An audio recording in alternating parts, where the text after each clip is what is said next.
Hey everyone, welcome back. We are Rugby For Days. I'm Stefan and this is Daniel. We are two guys passionate about rugby, the sport that we love. And in this video, we're quickly going to talk about the Super Rugby recap. So this was the second weekend. We're going to dive into the first part of it, and then there will be a second video as well. So Daniel, let's jump into it. So obviously I'm just going to name the games. It was Highlanders Sharks, Brumbies Rebels, Chiefs Crusaders, and yeah, we'll cover that for now. The Sharks obviously beating the Highlanders 42-20. This for me was from the right of the bat upset. Yes. Even the upset, obviously the Sharks playing away, and obviously the Highlanders being a world-class team. Now I'm not undermining the Sharks, but I expected more from the Highlanders. Oh, obviously yes. their first game of the year, you want to make an impact, and the Sharks just decided no, like you're not going to make an impact. Yes, I was shocked at the scoreline during the game, but I mean we only spoke about it off camera as well. There was 2 tries. I was very lucky for the fullback of the Sharks. I can't remember his name. Fassi. A big guy, strong guy, stepped the one. You know, had a bit of luck. The second one also luck, and got the ball, ran through, got a fend off. And there was a try as well. So I mean, that was definitely 14 points. That was a bit of the luck side, but still the structure of the Highlanders wasn't good. I mean, like the defensive lines, it was bad. So a shock for me. I expected more, but exciting stuff for a South African franchise like the Sharks. Buying new players. I mean, Noche had a great game. Yeah. I saw him. 2 offloads. Did you see? I mean, it was crazy. Yeah. So well done to the Sharks there. The Sharks definitely up their tempo, up their game. And when we say lucky tries, it doesn't mean it doesn't deem to be a good try. Yes. We literally mean as lucky because the second try Fassi scored, the Sharks got the ball. It was a fling out wide pass. The Highlanders knocked it on from an interception. Yes. He fumbled it, not fumbled it, but he kicked it ahead, got it regathered, rounded, handoff, scored a try. The first one, they got advantage. Cohen chipped it into no man's land like they were all. Into between 4 players, everybody knocked it on, and Fassi just got it out and scored. Like he was at the right place, right time, which is crucial. That sums up the Sharks season, because the Islanders weren't in the right places. Yes. I think 2 times there was box kicks, and I think the first Tamwe went up and gave it to Mapimpi, and the second time, you know, Tamwe got it again and played a bit with it and gave it again. So, and as you said, Noche popping up in the midfield. Yes. He didn't have an impact at the Stormers or the Western Province, but you know, at the Sharks, he's playing his game. Yes. And that's good because he's a great player when he gets some movement. Yes. And they have a great flanker in James Venter who can fetch. This guy's good. He's not big, but he's good. He's bulky, but you know, then you can get away with a new guy. I don't even know the 7th flanker's name, but you can get away with someone a bit inexperienced when you have someone like Noche who has experience and James Venter who can fetch and play hard. Oh, yes. And it's good to hear from New Zealand side that they say when they announced his name, he's like he has already his own highlights reel, his own highlights package. So that means you're making an impact. So yeah, that's really cool. Yeah. I like that. Okay, so moving on, the Brumbies beating the Rebels 39-26. This was a great game. I mean, like, upset for the first game, definitely. I think most of the rugby fans expected the Highlanders to win. I mean, of course, Shark supporters like screaming their lungs out.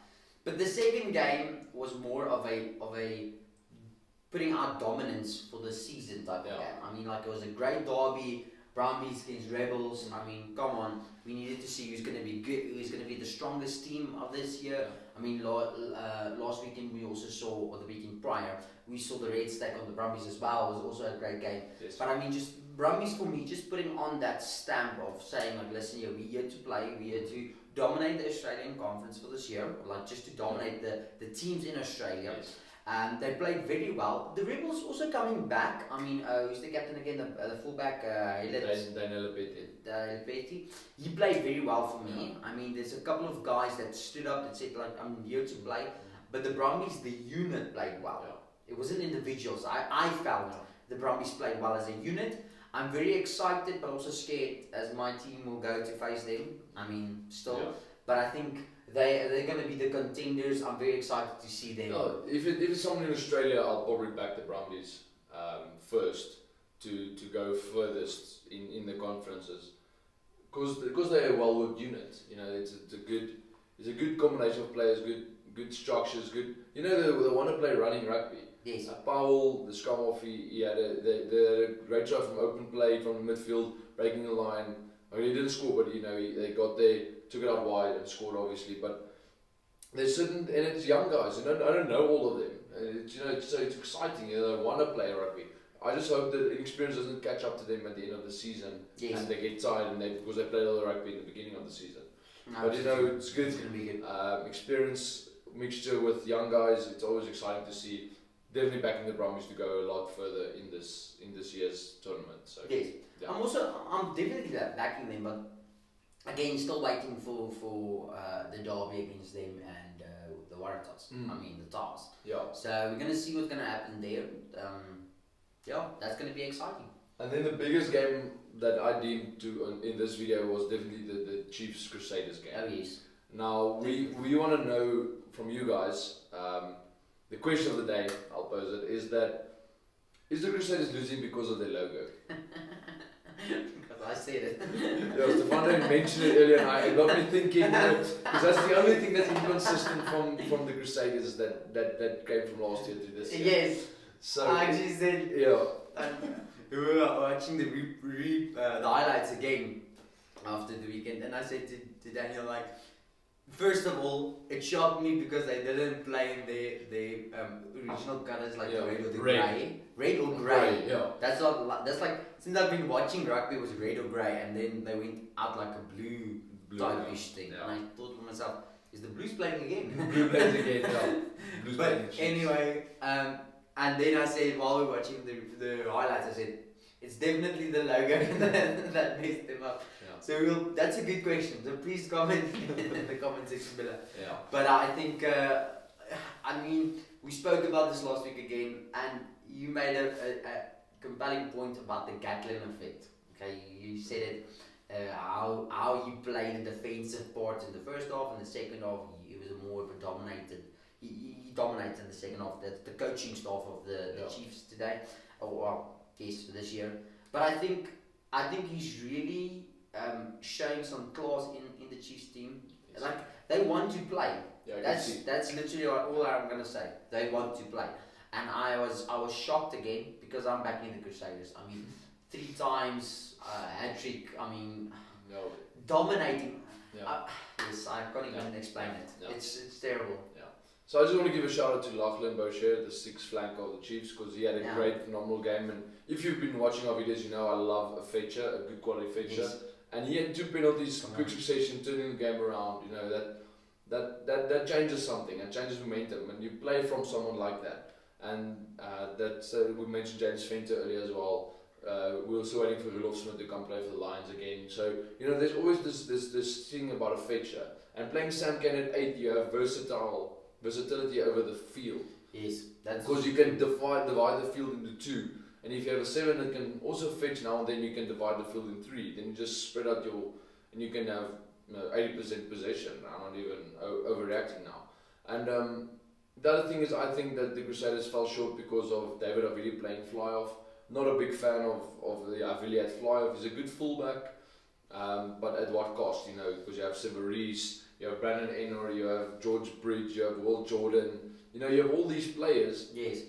And now you have to slot in, someone from fullback into fly-off. So I don't think they have the depth because they missed Moanga. Like you missed Moanga. So I just really want to see or him stepping up his game, or being innovative, or Moanga coming back, or someone like Moanga stepping up. Yes, I agree. I think also if this was an experiment, they should have done it against the Sunwolves, not against the Chiefs. I mean. I'm not taking away anything from any New Zealand franchise, but we spoke about this in a video. We'll also link it in the description below, about the last 10 years, the last decade, and how many teams have won the Super Rugby Championship, the consistency of which, like, conference winning it. Yeah. I mean, it's crazy how many times the New Zealand conference has won the Super Rugby, or team in New Zealand, of course, a New Zealand based team. So I wouldn't do it against the Chiefs if it was an experiment. Yeah. If they thought they need to do it, but they definitely missed one. I agree with you there. It was a tough game, but well done to the Chiefs. Looking good for this season. Against the Blues, did it well. Now against the Crusaders, I think it's going to be interesting. Okay, guys, and then thank you for joining us in this video. Please remember to check out our Super Pro link. It's not too late to join. Yes. Great prize up for grabs. Please remember to like this video. Please comment if you disagree or agree. I like to read the comments and get back to you guys. And then we'll see you guys in the next video. Yes. Awesome. Thanks, guys. Thanks, guys.